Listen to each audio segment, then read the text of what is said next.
también que íbamos y se nos presenta lo de la pandemia. ¿También que íbamos? No íbamos bien. En lo económico, nuestro país ya estaba en números rojos desde antes de la pandemia. México terminó diciembre de 2019 con un desplome en las inversiones, la pérdida de 400,000 empleos, Pemex al borde de la quiebra, crecimiento económico cero, casi recesión. Íbamos muy mal y se puso todavía peor. Va a ir creciendo cada vez más la economía hasta que en el 2024 podamos tener tasas de crecimiento del 6% anual, que vamos a crecer en cuando menos 2% este año. Ese es mi pronóstico, apuesto. Eso que hemos hecho de ir actuando con responsabilidad ha permitido, ¿sí?, que no se desplome por completo la economía. Estoy ahora trabajando sobre un índice alternativo al llamado Producto Interno Bruto, que va a medir, sí, crecimiento, pero también bienestar, la felicidad del pueblo.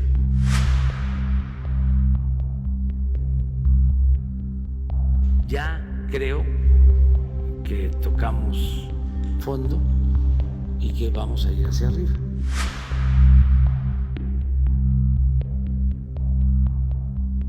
Sí nos pegó más que en otros países. Por eso, con una mano, enfrentar la pandemia y con la otra, ir impulsando la actividad económica. Claro que a todos los países del mundo les pegó la pandemia, pero muy pocos se quedaron cruzados de brazos. La mayoría de los gobiernos dieron apoyos a las empresas que dejaron de operar por la cuarentena, pero el gobierno mexicano negó prórrogas para el pago de impuestos, negó aportaciones porque el presidente decía que eso era un rescate a los empresarios. Si hay una quiebra de una empresa, pues que sea el empresario el que asuma la responsabilidad, o los socios, o los accionistas. Como si todas las empresas fueran consorcios multimillonarios, cuando en realidad más del 95% de las empresas en México son micro, pequeñas y medianas empresas. Tienditas, fondas, papelerías, estéticas. ¿Qué hizo el presidente López Obrador? Dejarlas a su suerte. Y al dejar a las empresas a su suerte, dejó a los trabajadores a su suerte. Muchos países del mundo apoyaron a sus empresas para que garantizaran el pago de los salarios a sus empleados. Ese era el punto. Pero México ni metió las manos para evitar que la caída no doliera tanto. Y ya 150,000 pequeños comercios cerraron definitivamente. Los apoyos de México ante la pandemia han sido pequeñititos. Y mire, no lo voy a comparar con Estados Unidos o con Alemania, no.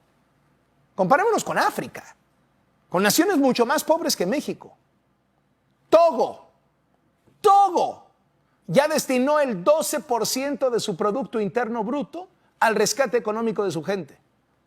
Zimbabue, el 10%. Mauritania, poco más del 5%. ¿Y México? 1%. ¿Sí? 1%. Los países están mandando cheques directo a las familias y México, nada.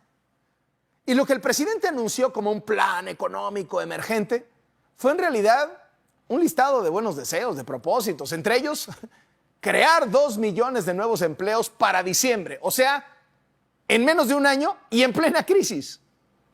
¿Cuál es el truco? Pues que López Obrador hace las cuentas que quiere y cuenta como empleos los apoyos de programas sociales que ya existían, como Jóvenes Construyendo el Futuro, Sembrando Vida. Bueno, hasta los créditos de vivienda del Infonavit y el Fobiste, los créditos los cuenta como empleos. Aquí se contabiliza doble, porque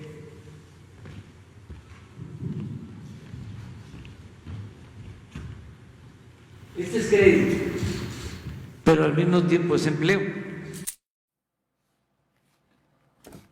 México no solo no gastó más, sino que recortó el gasto. Al revés de lo que está haciendo todo el mundo. Le metió un mega recorte de 75% al presupuesto público. Varias oficinas gubernamentales no tienen ni para pagar la luz, el agua, el gas, la renta. Bueno, en la Secretaría de Economía, hasta sin computadoras iban a quedar. ¿Y qué dijo el presidente? Que la independencia y la revolución se hicieron sin internet. Imagínense lo que hacían los que lucharon en otros tiempos por la libertad, por la justicia, por la democracia, por la soberanía. ¿Qué estaban esperando? ¿Que tuvieran sus computadoras para luchar, para transformar?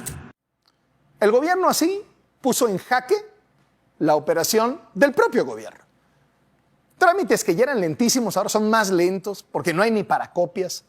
Se quitó dinero a programas importantísimos como los de atención a mujeres víctimas de la violencia. Incluso la repatriación de restos de mexicanos fallecidos en Estados Unidos se atrasó por la austeridad. La austeridad va a continuar. O sea, que ni estén pensando que vamos a volver al derroche. Bueno, la austeridad, ¿sabe dónde no se quitó un peso? En las grandes obras del presidente. El precio del petróleo está por los suelos, la refinería de Dos Bocas va. No hay turismo en el mundo, pero el Tren Maya va. No hay gente tomando vuelos, están quebrando las aerolíneas. El aeropuerto de Santa Lucía va. Y el gran distractor, la rifa del avión presidencial. Que no rifa el avión. Porque, entre otras cosas, esta semana nos enteramos que no se han pagado 2,000 millones de pesos del avión y hay que pagarlos. Más los 2,000 millones de pesos de premios de la rifa, porque no se rifa el avión. Más el mantenimiento, que es como de 78 millones de pesos en lo que va del sexenio. Son más de 4,000 millones de pesos de gastos pendientes. ¿Y sabe cuánto se ha juntado con la venta de los cachitos de la rifa? Solo 750 millones. O sea, le vamos perdiendo unos 3,000 millones a la mentada rifa. 70 millones de mexicanos no tuvieron el ingreso laboral suficiente para adquirir alimentos de la canasta básica. No hay un programa de gobierno para rescatarlos, pero el presidente anda ocupado en que esa gente compre cachitos de a 500 pesos cada uno. Un insulto, habiendo tanta necesidad y tanta pobreza. El presidente dice que ya vamos de salida. Su secretario de Hacienda, Arturo Herrera, dice que la recuperación económica tomará hasta 2 años. El subgobernador del Banco de México que puso López Obrador dice que 4 años. ¿Y qué dicen algunos especialistas? Que nos vamos a recuperar hasta el 2030. Todos pronostican. A veces no coincidimos, pero pues cada quien es libre, ¿no? Pues cada quien será libre de pronosticar lo que quiera, pero lo que nos queda muy claro es que hasta hoy todos los pronósticos económicos del presidente han fallado. Y por mucho, ¿eh? A ver, el presidente tenía cosas buenas en materia económica. Había apostado decididamente por la renegociación del TEMEC desde la campaña presidencial.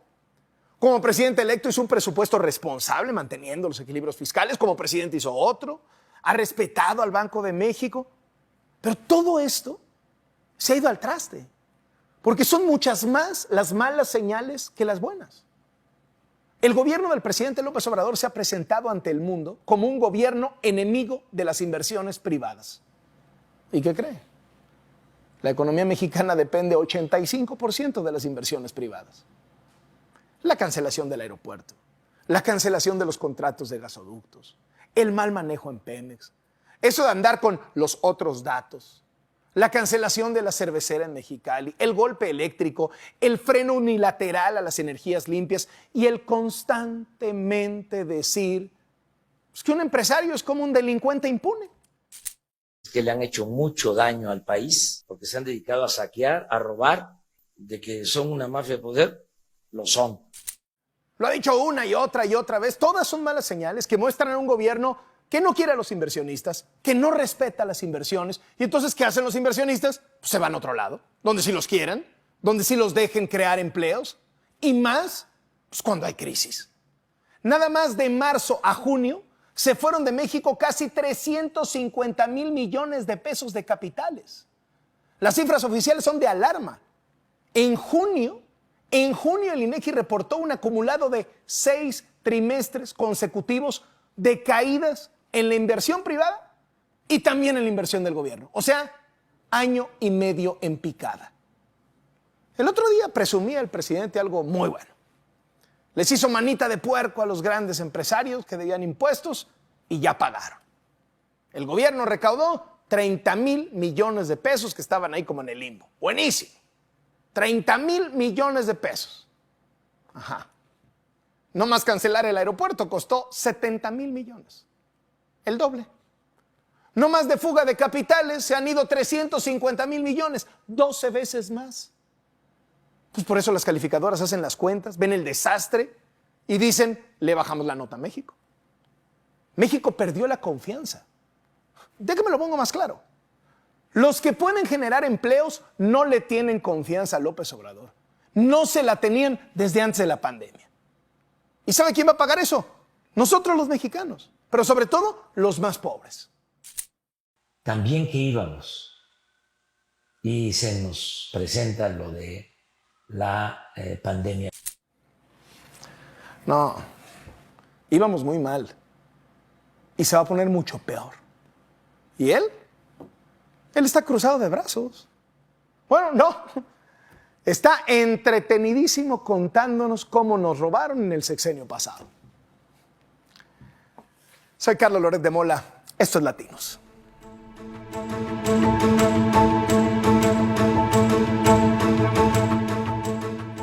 Cuando el presidente no quiere hablar de las denuncias de corrupción de su propio gobierno, lo que hace es atacarnos. Que dónde estábamos en sexenios anteriores, cuando estaban saqueando, que si callados como momias. Bueno, pues aquí le va un recuerdito de dónde estábamos y qué estábamos haciendo.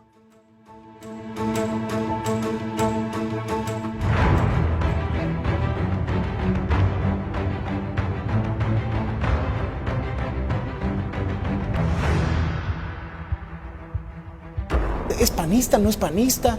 Soy ciudadano mexicano. ¿Qué siente de ver al Bester Gordillo, su amiga, en la cárcel? Pues... ¿La ha ido a visitar o la iría a visitar? Estás bravo, man. Se habló mucho de que esa reunión con el presidente Peña Nieto, donde usted le da su apoyo, era a cambio de impunidad. Para usted, para su familia. ¿Para ¿Y cuánto gana el Bester Gordillo? No gana como maestra, gana por sus responsabilidades. Pero gasta mucho. Y tiene mucho dinero. No, Carlos, Sí, tiene. eso lo dice usted. Tiene mucho, Bueno, tiene- Si usted es vago y lo sabe, dígame cuánto tengo. ¿Cuántas propiedades tiene, maestro? A ver, Carlos, ¿de qué vine a hablar? ¿De mí o de la educación? 52 mexicanos murieron aquí en Monterrey, Nuevo León, en el peor ataque contra civiles inocentes. Hay tristeza, indignación por los hechos ocurridos y por la creciente violencia del crimen organizado. Hay consideraciones del presidente de México para cambiar su estrategia para enfrentar la guerra contra el crimen organizado. Siempre hemos estado abiertos a revisar y a cambiar lo que sea necesario de esta lucha por la seguridad. Es el discurso del fracaso de la estrategia de Calderón contra el crimen organizado, porque la estrategia es del presidente. Aunque todos querramos que se acabe la delincuencia, la manera y los modos como se está combatiendo el asunto son diseñados por el presidente y su gabinete, y en tanto de eso, él es responsable de sus consecuencias. Desde el año 1 nos decían, va a ser año y medio, 18 meses difíciles, pero después viene la bajada. Y nos lo volvieron a decir en el año 2, en el... se van a ir en un año, y así lo van a dejar. Mucha gente piensa que este desastre que tenemos en términos de violencia en el país lo empezó El problema la famosa guerra de Calderón. Es tan falso que yo lo haya iniciado. ¿No queda mal usted como expresidente diciendo, pues no sabía yo de García Luna, no sabía yo de la Barbie, no sabía yo? ¿No le pide perdón a los mexicanos? Decir, a ver, me equivoqué al poner a este hombre, perdón, no. Al encomendarle a este hombre la seguridad de ustedes, más de 100 millones de mexicanos. Yo creo que hay muchas cosas de las que un presidente, un servidor público puede decir estuvieron bien o estuvieron mal. Pero el tema de fondo es si Peña Nieto tiene lo que se necesita o si es un globo inflado desde la televisión. Mira, si es un candidato de píxeles, a ver, pues un precandidato, Carlos, ¿verdad? O un gobernador. yo la ¿verdad? única carta de presentación que tengo es lo que hemos hecho en el Estado de México. 3 nombres propios: Montiel, Salinas y Polet. Déjenme voy por el primero. ¿Por qué encubrió a Montiel? Salinas, ¿cómo se iba con Salinas? Salinas está detrás de usted, gobernador. No lo sé. Polet. Ese es, yo creo que el más sensible de los tres. Mira. Última, los feminicidios. Cuando usted entró al gobierno en 2005, mataron a 98 mujeres. El año pasado eran 300. Pero me parece que hay, sobre todo, una enorme simpatía de una sociedad que está harta de ver casos como Ayotzinapa, pero como San Fernando, pero como... Y el segundo otro asunto que me parece gravísimo igualmente es el que tiene que ver con corrupción-transparencia. Es decir, el hecho de que hoy se esté cuestionando que en la ruta del prometido crecimiento económico a partir de las reformas estructurales, lo que vaya a haber sean actos de corrupción, de tráfico de influencias, de conflicto de interés, etcétera, etcétera. De ese tamaño debe ser la respuesta de Peña Nieto, si no, yo me imagino que lo ven muy mal en adelante. Carlos Loret reveló conocer el contenido de peritajes de la Procuraduría de Michoacán y de la PGR sobre lo sucedido el 22 de mayo en Tanguato, Michoacán, en donde 42 personas, presuntos integrantes del cártel Jalisco Nueva Generación, fueron abatidos en un enfrentamiento con fuerzas federales. El documento apunta inequívocamente a una ejecución extrajudicial de la Policía Federal. Encubrirlo en las más altas esferas ya implica otorgado de responsabilidad. Enrique Peña Nieto puso como ejemplos al gobernador de Quintana Roo, Roberto Borge, al gobernador de Veracruz, Javier Duarte, y al gobernador de Chihuahua, César Duarte. Y lo que nos hemos encontrado con el paso de los tiempos es que son esos 3 mandatarios estatales los que más acusados de corrupción. La nota es que el gobernador es corrupto, perdón que se lo diga así. Bueno, que me lo compruebe. Pero además. dinero tiene, gobernador. Si suma usted las cuentas bancarias, los terrenos, los ranchos, las empresas, las casas, todo lo que acabamos de enlistar en el reportaje, esto tiene 100 millones de pesos. ¿Va a terminar usted en la cárcel? De ninguna manera. La PGR lo investiga por 3 delitos de corrupción.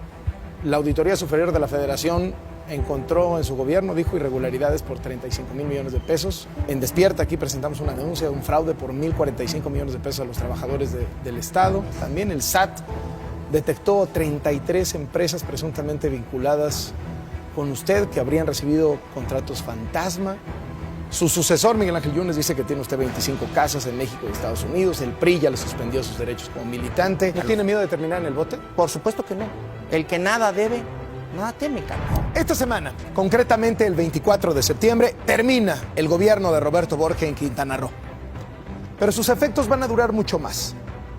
Hay deudas ocultas, miles de millones de pesos en déficit presupuestal.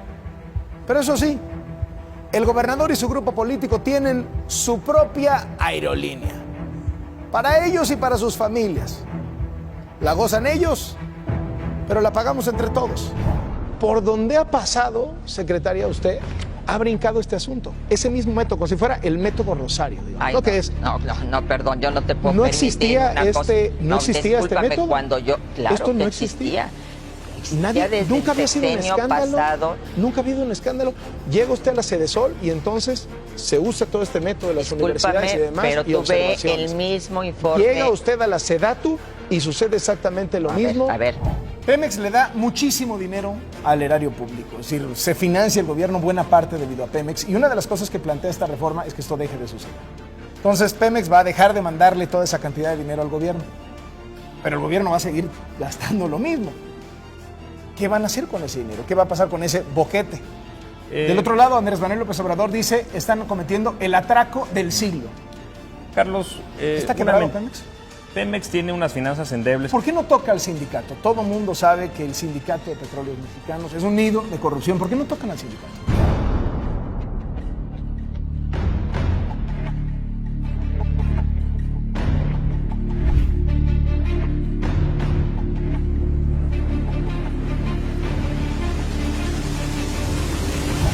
Carlos Rodríguez de Mola, a mí me llama la atención porque es bastante creíble lo que dice.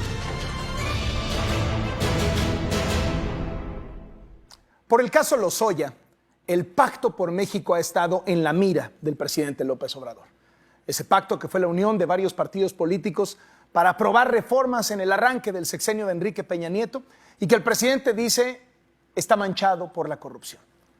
Uno de los pilares de ese Pacto por México fue el entonces dirigente nacional del PRD, Jesús Zambrano. Hoy en el estudio de Latinos, muchísimas gracias por venir y muy Al contrario, encantado de Carlos, recibirlo. al contrario, muchas gracias por esta oportunidad. ¿Está manchado de corrupción el Pacto por México? No, el presidente López Obrador, a falta de pan, circo, y todo lo quiere etiquetar y descalificar con el nombre de corrupción, con el precepto de corrupción. El Pacto por México, debo decirlo, Carlos, fue originalmente una propuesta del PRD, no vino de Peña Nieto. Cuando empezamos las pláticas para eso, después desde luego que ya se había calificado la elección presidencial del 2012, nosotros fuimos los que, sobre la base de propuestas que ya teníamos, hicimos esto de decirle a Peña Nieto, a su gente, al equipo de él, entonces todavía presidente electo, que México requería de un gran acuerdo nacional porque si no se iba a estancar todo y que requeríamos profundas reformas en todos los ámbitos del quehacer político. Nos iban a corromper porque nosotros propusimos esto, cuando además incluso, lo está diciendo ahora López Obrador, en una más de sus incontables mentiras, se ha vuelto un mentiroso contumaz, que hasta lo de agronitrogenados quedó en el pacto para que recibiéramos a cambio de esos sobornos y lo firmáramos. Absolutamente falso lo que dice. Hay que hacer un recuento de lo que son las reformas del pacto, porque López Obrador, Carlos, termino, está gobernando con las reformas del pacto. Eso iba a preguntar, a la luz del tiempo, ¿no ha desmantelado López Obrador buena parte de esto? ¿No está desmantelando la energética, no desmanteló la educativa? Es decir, a la luz del tiempo, ese modelo de país en el que ustedes basaron el Pacto por México, ¿funcionó? Yo digo que... ¿O fracasó y por eso López Obrador está en el poder? No, sí, a ver, esencialmente, todo lo que está planteado en el pacto, las 95 reformas iniciales, firmadas el 2 de diciembre del 2012, y luego 11 más que se metieron, que metimos nosotros, el PAN y el PRD juntos, sobre cuestiones de carácter electoral, en lo esencial te diría yo que son correctas, que eran necesarias. La reforma en telecomunicaciones, por ejemplo, que le ha dado una gran amplitud al desarrollo del país en todo este ámbito general de la democratización del espectro radioeléctrico del país, todo lo que fue la reforma sendaria. Sin la reforma sendaria que se hizo en aquel entonces, 2012, 2013, hoy México estaría hundido, porque veníamos dependiendo esencialmente del petróleo. Hoy estamos perdiendo dinero por un mal manejo. O sea, ¿el gran beneficiario del Pacto por México fue López Obrador? Yo digo que al final de cuentas, Carlos, el gran beneficiario de eso está siendo López Obrador, en donde nosotros no estuvimos de acuerdo en el Pacto por México y por eso fue que terminamos rompiendo el pacto. Fue cuando quisieron sacar en diciembre de 2013 la reforma energética, que desde nuestro punto de vista era esencialmente privatizadora. Ellos, Peña en primer lugar, de la mano también con el PAN, se empeñaron en sacar adelante esa reforma. Yo personalmente le dije al presidente Peña, si ustedes quieren salir adelante con esa reforma, hasta aquí va a llegar el pacto y nosotros vamos a votar en contra, no podríamos permanecer en el pacto. Entonces, y ahí fue cuando el pacto se rompió, diciembre de 2013. ¿Nunca en todo este camino, nunca hubo corrupción? A ver, yo voy a hablar por el PRD, no voy a hablar por los otros, que los otros hablen por sí mismos. Okay. Pero yo no me enteré que lo hubiera habido por aquellos. En lo que a nosotros respecta, absolutamente ni un solo 5 estuvo puesto sobre la mesa para votar en contra de la reforma energética. ¿Nos iban a sobornar? ¿Nos iban a dar dinero? ¿Moches? Por favor, ni moches. Esto se hizo luego muy famoso de que por obras que se etiquetaban. No le llamemos moches, entonces. Llamémosle etiquetación de recursos del presupuesto federal a obras que legisladores querían. Para beneficio de la gente, de los representados en distritos o en estados. Eso no tiene nada de malo, pero no a cambio de voto de nada, Carlos, ¿Y absolutamente. no sudaba ese dinero, esos recursos que aquí te van 800 para el puente, pero pues yo me quedo con 80 o con 150? Empiezo por mí como dirigente nacional y luego sigo con, yo te diría, la gran mayoría, si no es que todos, en ese momento todos los legisladores no votaron absolutamente nada a cambio de algún tipo de dinero, de alguna prebenda, ni nada que se le parezca. Lo hicimos absolutamente por convicción. Ahora, se han mencionado algunos elementos referidos a que si, por ejemplo, el hoy gobernador de Puebla y entonces coordinador de los senadores del PRD, Miguel Barbosa. Hoy de Morena. Hoy de Morena.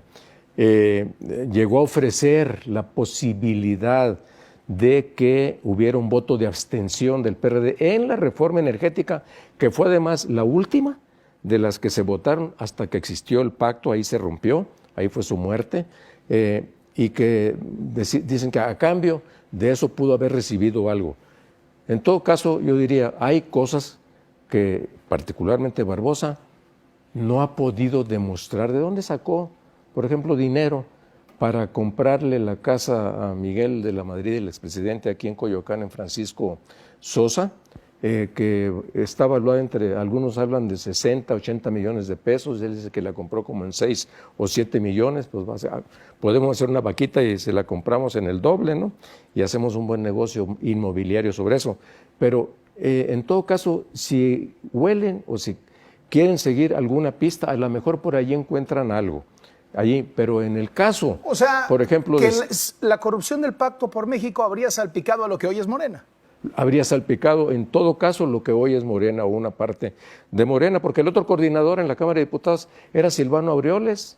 ¿Y no le tocó? Absolutamente, pues votó. ¿Mete las manos al fuego por Silvano Aureoles? Él votó absolutamente todas estas reformas energéticas en contra. ¿Pero otras? No, pero en otras teníamos acuerdo, Carlos, si lo que queríamos... ¿No va a salir un video de nadie del PRD recibiendo lana? De quienes hoy, insisto, se mantienen en el PRD, a lo mejor alguno de Morena sí, pero de los que hoy se mantienen en el PRD, incluido el gobernador de Michoacán, Silvano Aureoles, no va a salir ningún video en donde estén vendiendo su voto por algún recurso. O recibiendo fajos de lana. O recibiendo... ¿Cházaro tampoco? No, tampoco.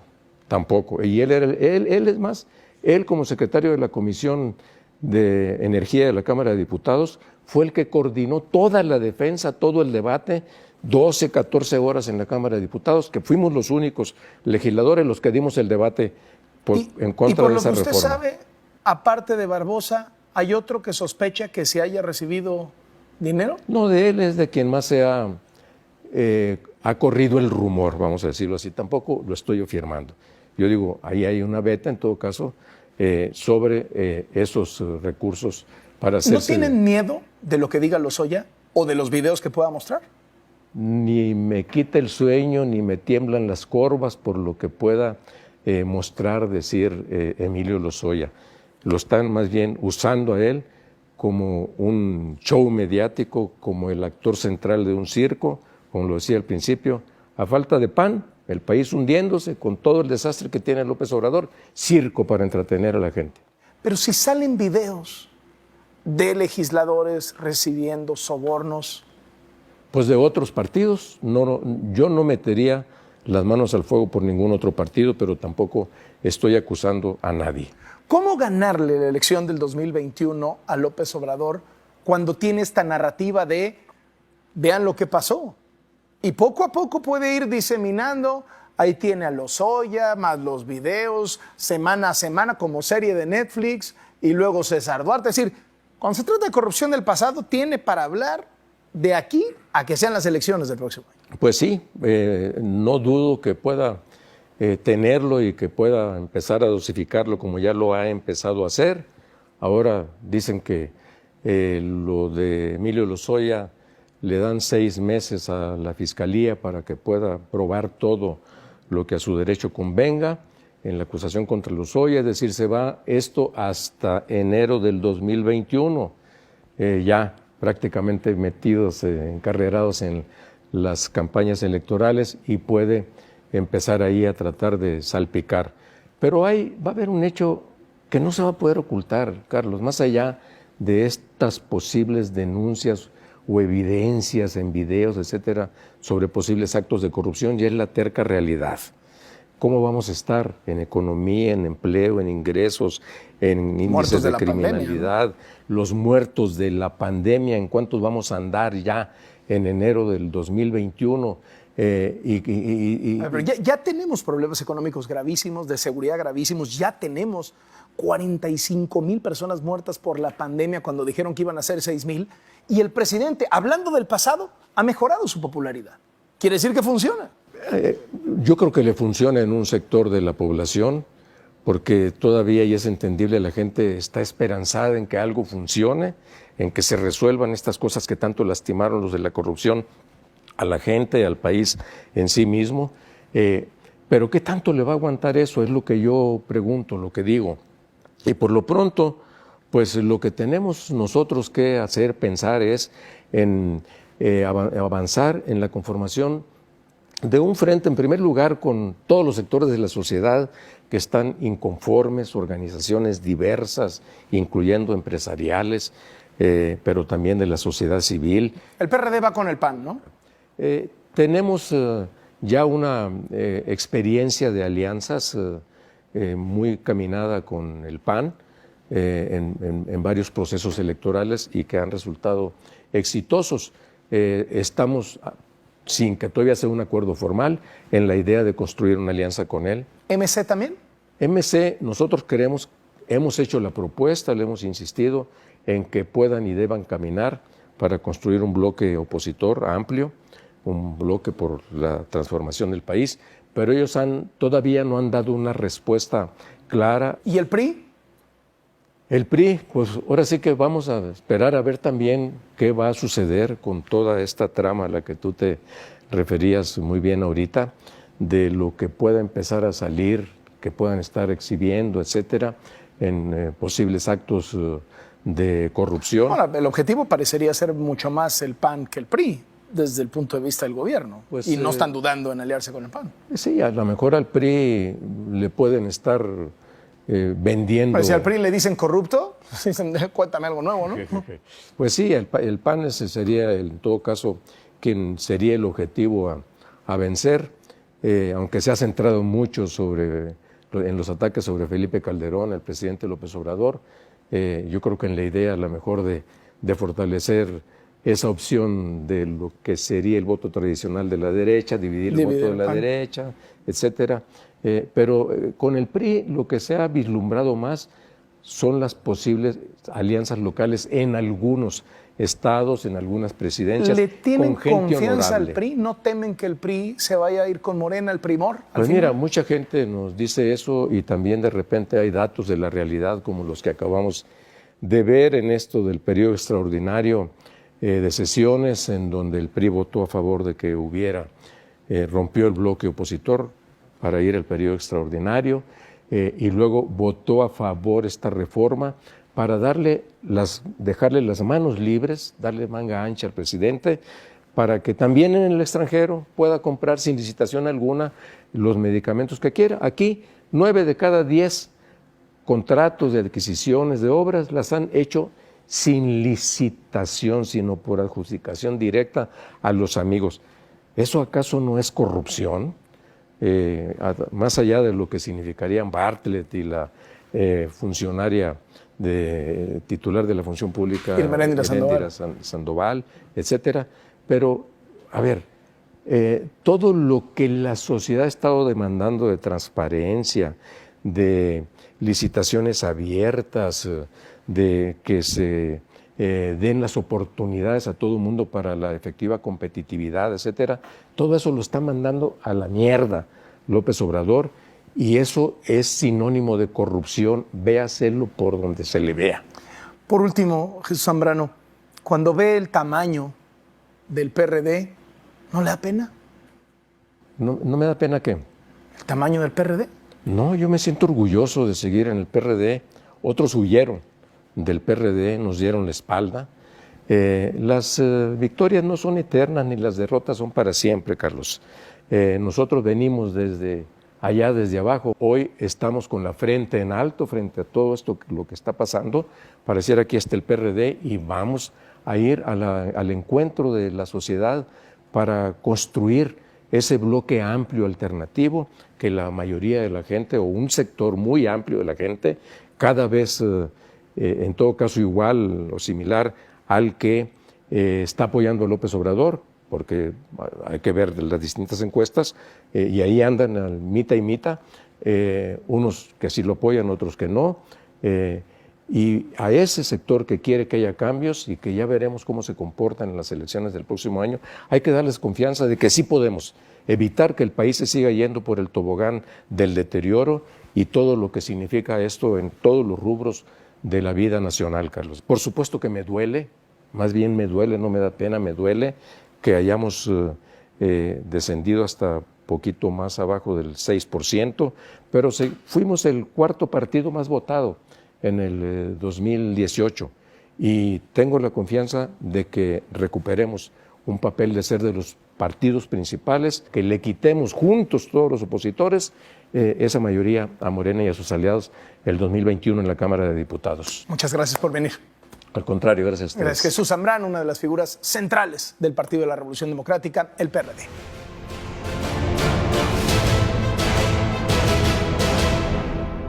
Está muy bien revisar el pasado para que no haya impunidad, porque hay muchos agravios pendientes, pero no como pretexto para no revisar el presente. Nos vemos la próxima semana.